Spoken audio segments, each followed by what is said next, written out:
aujourd'hui c'est indispensable de réformer le système parce qu'il n'est pas pérenne. Donc la proposition que fait notre gouvernement aujourd'hui, pour moi, elle est cohérente. Après, il faudra effectivement adapter au métier. Et je pense que certains postes, on va dire, dans le BTP sont pénibles.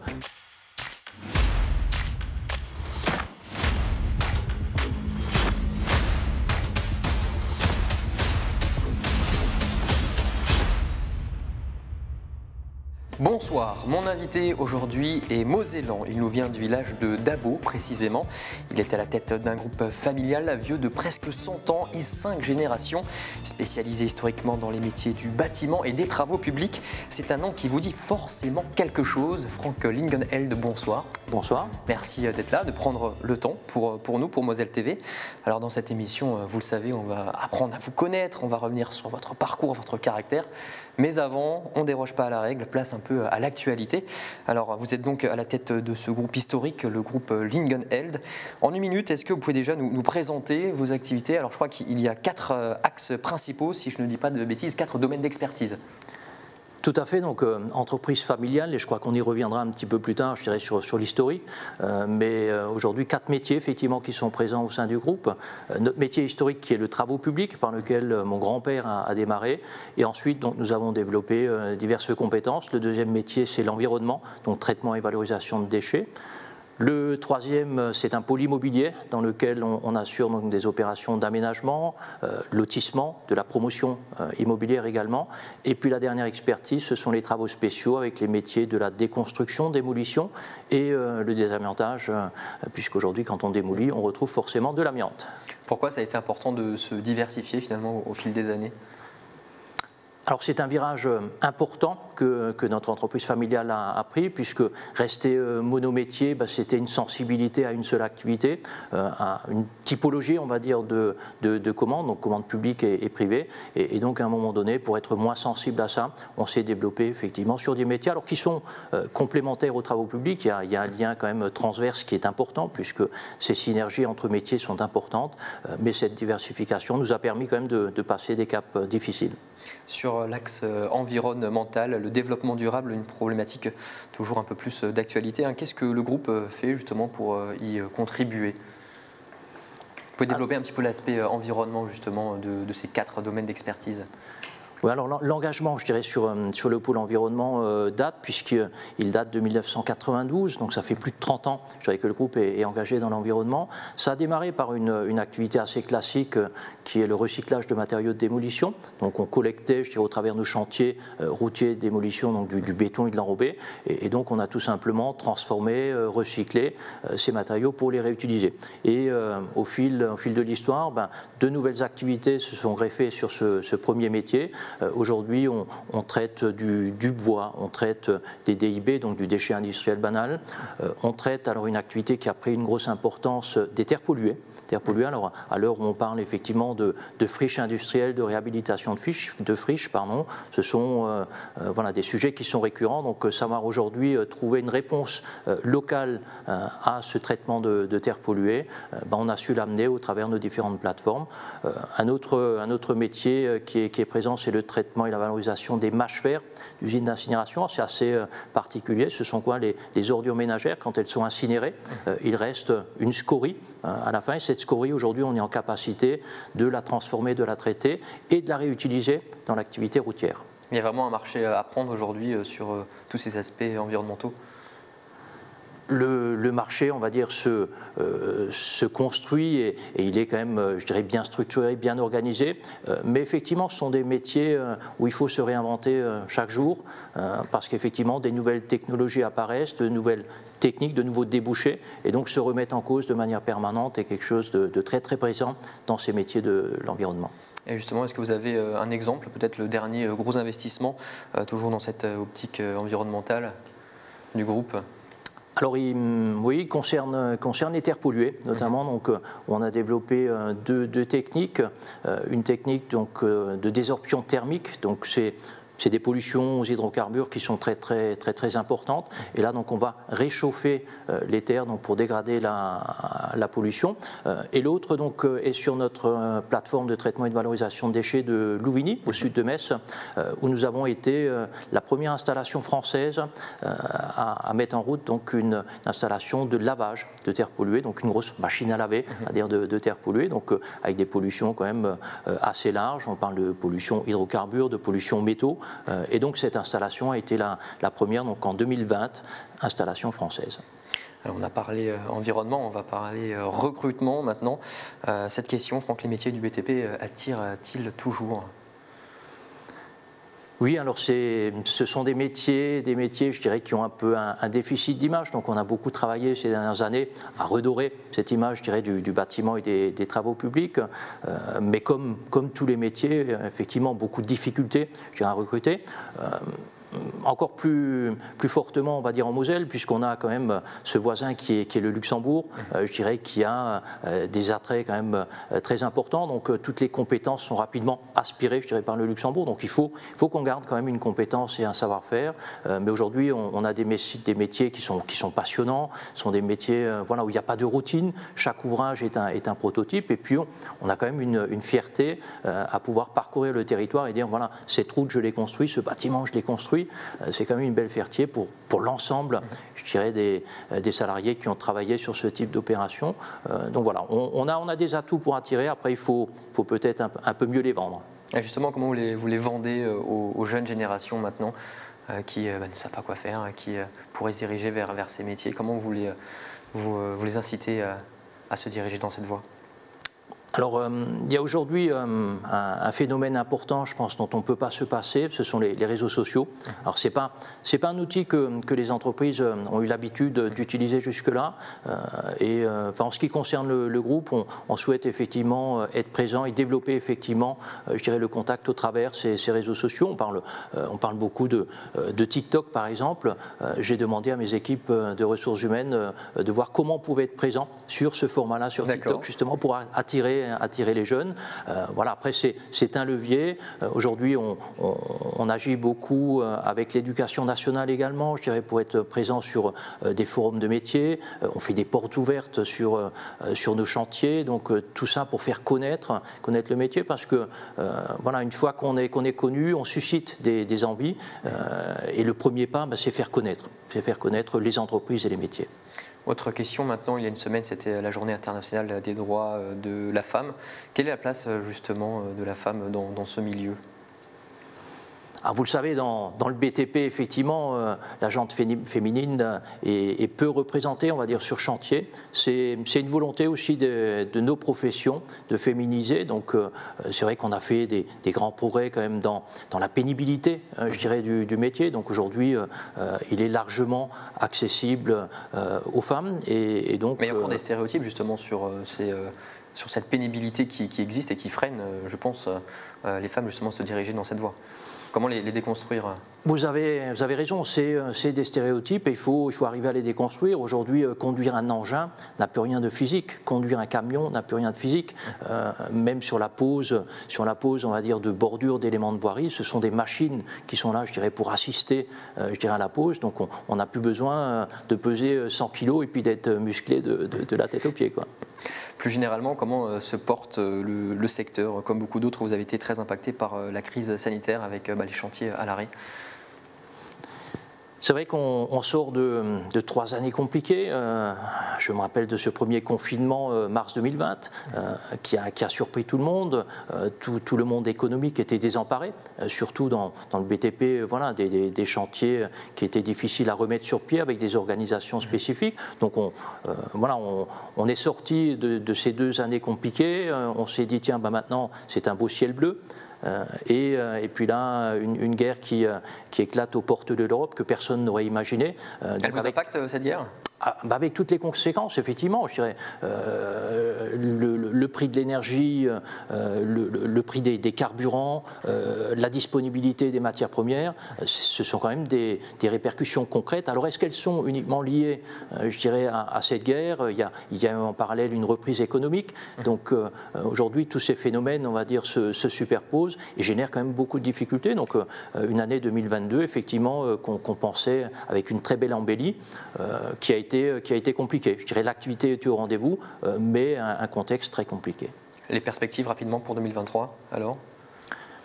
2023, alors pour le groupe, notre groupe familial, je dirais, c'est une année qui se présente bien. Je dirais des perspectives de volume d'activité qui sont bonnes dans tous les métiers, qu'on parle de TP, qu'on parle d'immobilier, de travaux spéciaux ou d'environnement. L'inquiétude, elle est un petit peu plus loin, je dirais 2024-2025, dans le sens où aujourd'hui on s'est orienté quand même vers une économie, je dirais, du foncier, donc ce fameux ZAN, le zéro artificialisation nette, où on a comme objectif, je dirais en 2030, de ne plus consommer d'espace agricole entre guillemets. Et aujourd'hui, pour se développer, on a besoin d'espace, que ce soit une entreprise qui veut s'installer, que ce soit une infrastructure qu'on veut créer, il faut de l'espace. Et donc avec cette inquiétude de fond sur la disponibilité effectivement de l'espace, donc on espère que voilà, le monde économique et politique va réagir de manière positive pour permettre quand même le développement de notre économie. Franck, on fait une pause dans cette interview, c'est l'heure de la pause café. Première question, votre café plutôt court ou long? Plutôt court. Plutôt court. Votre plaisir coupable? Le jardinage. Le jardinage? Oui. Vous en faites beaucoup? Alors j'habite, comme dit, donc sur Dabo, j'ai un joli potager qui fait 100 mètres carrés. Ah oui. Et ma détente effectivement le week-end, c'est me retrouver au milieu des salades, des carottes et puis des tomates et pouvoir en profiter à table. Comme j'aime bien cuisiner, voilà, j'associe plusieurs plaisirs. Bon, votre plat préféré justement? Le plat préféré, une entrecôte de charolais de Moselle. Le film qui vous a le plus marqué et pourquoi, si vous êtes cinéphile? Alors je ne suis pas très cinéphile, si un film qui m'a marqué c'est Top Gun. Top Gun que je suis allé voir avec mon parrain à l'époque et c'était notre première sortie cinéma avec mon parrain sur Strasbourg. Donnez-moi une qualité et un défaut maintenant. Alors, qualité, je suis plutôt persévérant, méticuleux, qui de l'autre côté peut devenir, je dirais, un défaut. Votre meilleure anecdote de réunion? Joker, oui. Le voyage inoubliable que vous avez réalisé? Le voyage inoubliable que vous avez réalisé? Le voyage inoubliable, l'Ouest américain. En moto, je suis un petit peu motard à temps perdu et j'ai fait l'Ouest américain en Harley Davidson. Comment ça? Très belle découverte. Ça remonte, alors j'ai fait 2 voyages, le premier date il y a 15 ans et le deuxième il y a 7 ans. Vous voyagez beaucoup de manière générale? C'est une chance que j'ai, mes parents ont beaucoup voyagé, donc j'accompagnais mes parents étant jeunes et j'ai gardé cette habitude effectivement de bourlinguer au travers le monde et c'est une de mes passions. Une rencontre qui vous a particulièrement marqué? J'ai le droit à un deuxième joker. Vous avez le droit à un deuxième joker, il y en a 3 on va dire. La valeur qui vous tient le plus à cœur au travail? L'engagement. L'engagement. C'est quelque chose que vous recherchez, j'imagine, dans vos équipes? Oui, alors c'est quelque chose voilà, qui est présent au sein des valeurs d'une entreprise familiale. Je dirais le respect et engagement, je dirais, si je peux compléter par 2 valeurs. On revient maintenant, Franck, un peu sur votre parcours, sur l'histoire du groupe. Alors racontez-nous un petit peu les débuts, comment est né finalement Lingenheld? Alors c'est une histoire qui dure puisque on va fêter en 2025 nos 100 ans l'histoire d'entreprise.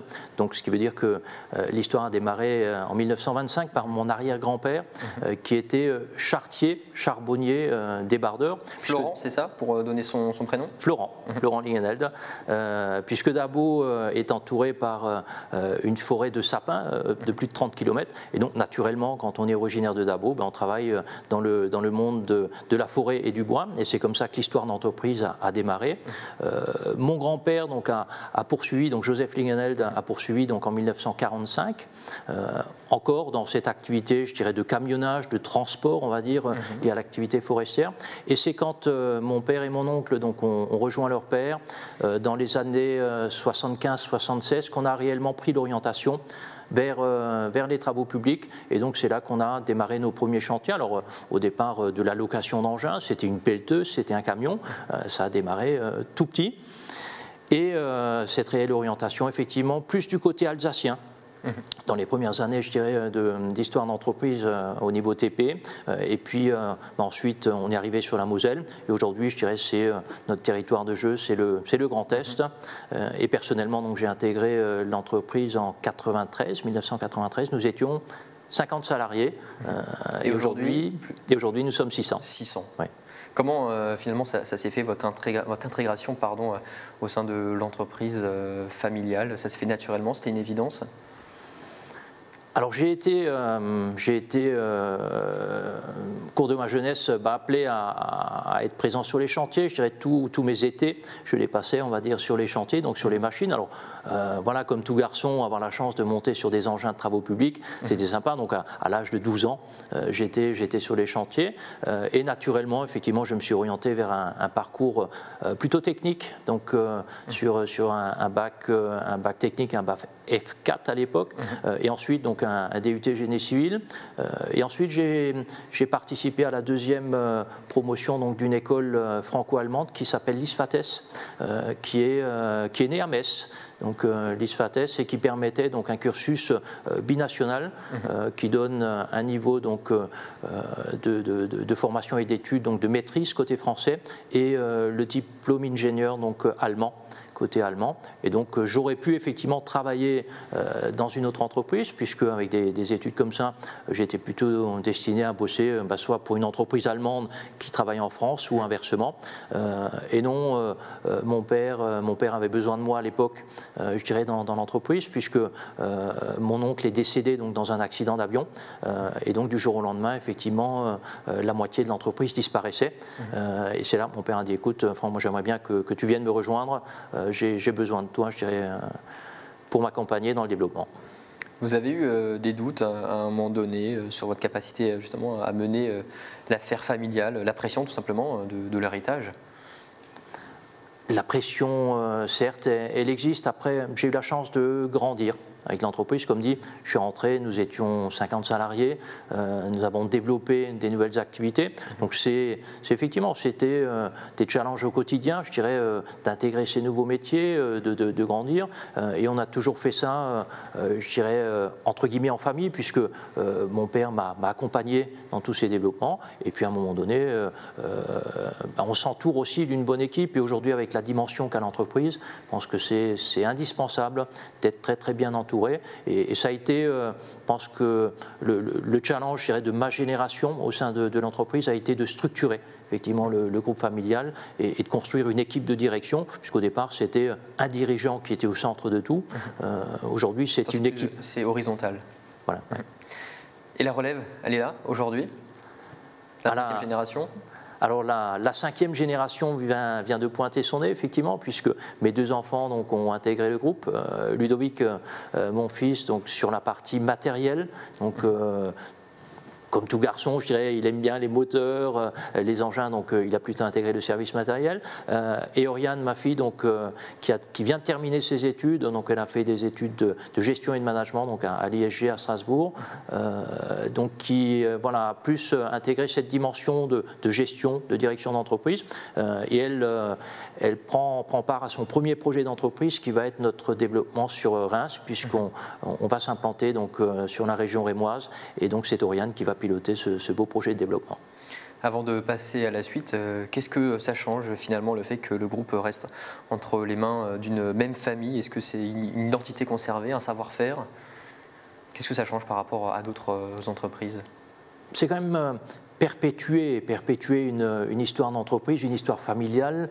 C'est ce qui aujourd'hui me motive personnellement encore à continuer le développement, savoir qu'il y a une suite et quelqu'un qui va continuer d'écrire, je dirais, cette belle histoire. Il y a un certain sens. C'est voilà, c'est le sens aujourd'hui qui m'importe et qui compte pour moi. Oui. On enchaîne. Franck, c'est le moment de vous passer sur le grill. Première question, les retards dans le BTP, cliché ou réalité? Les deux, si je peux faire une réponse de Normand. Vous pouvez, si vous la détaillez un petit peu. Oui, alors cliché effectivement, parce que on constate souvent des retards. La réalité qu'il y a derrière, c'est que nos chantiers sont quand même liés à beaucoup d'autorisation et donc souvent les chantiers sont démarrés et des autorisations ne sont pas obtenues, donc la responsabilité est parfois aussi côté maître d'ouvrage. Ensuite, on a beaucoup de phénomènes externes, je dirais, dans nos métiers et le plus parlant est la météo. La météo, donc aujourd'hui, je dirais, le soleil, plus personne ne maîtrise, des intempéries sont des choses qui sont constatées quand même régulièrement, donc un mois d'intempéries sur un chantier décale d'un mois, je dirais, la livraison de l'opération. Donc, et là, personne, malheureusement, n'y peut rien. Sur la réforme des retraites, Franck, on ne peut pas y échapper, c'est d'actualité. Comment vous voyez le report, justement, de l'âge légal à 64 ans pour ces métiers, quand même assez pénibles? Je pense qu'aujourd'hui... même si ça l'est beaucoup moins. Aujourd'hui, c'est indispensable de réformer le système parce qu'il n'est pas pérenne. Donc la proposition que fait notre gouvernement aujourd'hui, pour moi, elle est cohérente. Après, il faudra effectivement adapter au métier. Et je pense que certains postes, on va dire, dans le BTP sont pénibles. C'est quelque chose qui avait été introduit il y a 4 ou 5 ans en arrière, je dirais, d'intégrer ces critères de pénibilité. Après, effectivement, la définition, la prise en compte va être compliquée. Mais d'un côté, il est indispensable de pérenniser notre système, je dirais, de retraite, parce que tout le monde a envie de partir à la retraite un jour, avec une retraite voilà, qui reste quand même décente financièrement. Donc à un moment donné, il faut faire des efforts d'un côté, lâcher un petit peu de l'autre pour arriver à un consensus.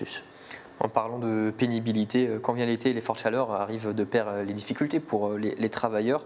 Est-ce que les métiers de votre secteur vont devoir se réinventer? Alors il y a d'autres pays, là où il fait extrêmement chaud, qui travaillent la nuit par exemple. Ouais, je pense qu'en France, on n'est quand même pas prêt d'avoir les 45 ou 50 degrés en plein été. J'espère qu'on ne va pas arriver rapidement vers ça. Mais aujourd'hui, on a des canicules de plus en plus fortes chaque été. Oui, nos métiers se sont adaptés déjà à ça, effectivement, avec des décalages d'horaire, donc des démarrages un petit peu plus tôt le matin, des journées, quand il fait vraiment très très chaud, des journées qui ont été raccourcies, donc on travaille plutôt 6 heures ou 7 heures. On a cette flexibilité, on va dire, dans nos métiers par rapport à l'organisation et la gestion du temps de travail. Après, il y a toutes les contraintes de l'environnement, donc un chantier urbain en pleine ville, vous allez avoir du mal à le démarrer à 5 heures du matin, parce qu'il y a des riverains, et donc des bruits de pelleteuses, je dirais tôt le matin à 5 heures, je pense que ça ne passera pas non plus. On termine, Franck, avec l'addition. C'est parti. Comme chaque fois, un petit moment un peu plus léger dans cette émission à faire un quiz. Le thème, vous le maîtrisez, c'est votre cœur de métier. Est-ce que vous êtes prêts? Allez, oui. Vous pouvez aussi jouer depuis chez vous, n'hésitez pas à vous tester. Première question, à quel moment intervient l'étancheur sur un chantier? Alors à chaque fois, j'ai plusieurs propositions de réponse. Si vous l'avez, vous pouvez me le dire directement. Petit A, après le gros œuvre, après le second œuvre ou une fois les finitions terminées. L'étancheur, à quel moment il intervient? Pour même un professionnel du BTP, c'est pas évident parce qu'il y a plusieurs types d'étanchéité. Donc on a l'étancheur d'une toiture terrasse, par exemple, il va intervenir plutôt après le gros œuvre. Est-ce que c'est l'étancheur qui concerne la couverture, la toiture? En général, je dirais plutôt après le gros œuvre. C'est une bonne réponse, après le gros œuvre. Le gros œuvre, pardon. Deuxième question, parmi les professionnels du BTP, que fait le conducteur de travaux? Il programme les robots nécessaires au chantier, il construit les réseaux de canalisation pour l'eau potable et effectue les raccordements, ou petit C, il met en place et suit les différents moyens techniques nécessaires à la réalisation d'une construction. Alors c'est la dernière réponse, je dirais, entre guillemets, la pièce, l'articulation principale du chantier, le conducteur de travaux, autant administratif que technique. Très bonne réponse. Troisième question, que signifie EPI? Équipement de prévention individuelle, équipement de protection individuelle ou équipage de protection individualisé? La deuxième réponse, c'est équipement de protection individuelle, sujet sur lesquels les entreprises ont quand même fait beaucoup d'efforts et beaucoup d'investissements pour le confort, je dirais, d'un côté, mais surtout pour la protection effectivement du salarié sur le chantier. Quatrième question, combien gagne environ un professionnel du bâtiment? 1 120 € net mensuel, 1 580 € net mensuel ou 2 135 € net mensuel? Alors, en fonction du nombre d'heures, parce que je dirais il y a des variations importantes. Je dirais sur une base 35 heures, on est plutôt sur 1 500 €. Mais aujourd'hui, les pratiques, je dirais, de volume d'heures donc sont plutôt autour de 39 heures. Et là, on va aisément dépasser les 2 000 € en mensuel. Donc, on reste sur les 35. Vous répondez quoi? Donc 1500. C'est une bonne réponse. Pour l'instant, sans faute. Cinquième question, qu'est-ce qu'un plénum? Alors, je ne sais pas si je prononce bien. Un espace entre une dalle de béton et un faux plafond, une réunion plénière d'un organisme ou la distance qui sépare deux fenêtres? Alors, je suis plutôt travaux publics que bâtiments, mais le plénum, c'est effectivement l'espace entre le faux plafond et puis la dalle béton. Très bonne réponse. Sixième question, que signifie un coordinateur SPS? Soins aux professionnels de la sécurité, syndicat des professionnels de suivi ou sécurité, prévention, santé? Sécurité, prévention, santé. Une bonne réponse, 6 sur 6. Est-ce qu'on va faire le sans faute? Septième question, quel mot tiré du latin capa désigne la couche de béton et de mortier appliquée sur le sol pour le rendre plat et uni? La chape, le chapeau ou un chapon? La chape. Bonne réponse, c'est assez facile, vous voyez. Oui. Quelle opération consiste, huitième question, à placer un conduit souterrain pour évacuer les eaux d'un terrain humide? L'évacuation, tout simplement, le drainage ou l'assainissement? Le drainage. Le drainage, bonne réponse. Neuvième question et avant-dernière. Pour un homme, à partir de quel poids parle-t-on de charge lourde? 20 kg, 12 kg ou 15 kg? Question un peu plus difficile. Un peu plus technique, effectivement. J'aurais tendance à dire 20 kg. C'est 15 kg. Première erreur. La première erreur. Pas. Et enfin, pour terminer, qu'est-ce qui concerne toutes les constructions en béton armé ou à structures métalliques comme les ponts, les barrages, les centrales nucléaires, les réservoirs? Est-ce que c'est le génie civil, les BTP ou les voies ferrées? Le génie civil. C'est le génie civil. Oui. Bonne réponse. Bon, 9 sur 10, c'est très bien. Merci à vous d'avoir participé à cette émission. Un mot de la fin, qu'est-ce qu'on peut vous souhaiter pour 2023? Oui, de continuer à prospérer, à faire prospérer, je dirais, notre entreprise familiale et puis que le contexte mondial s'apaise. Merci encore une fois, Franck Lingelheld, d'avoir pris un peu de temps pour participer à cette émission. Et puis merci à vous de nous avoir suivis depuis chez vous. On se retrouve la semaine prochaine avec un nouvel invité. D'ici là, portez-vous bien. Bonne soirée sur Moselle TV.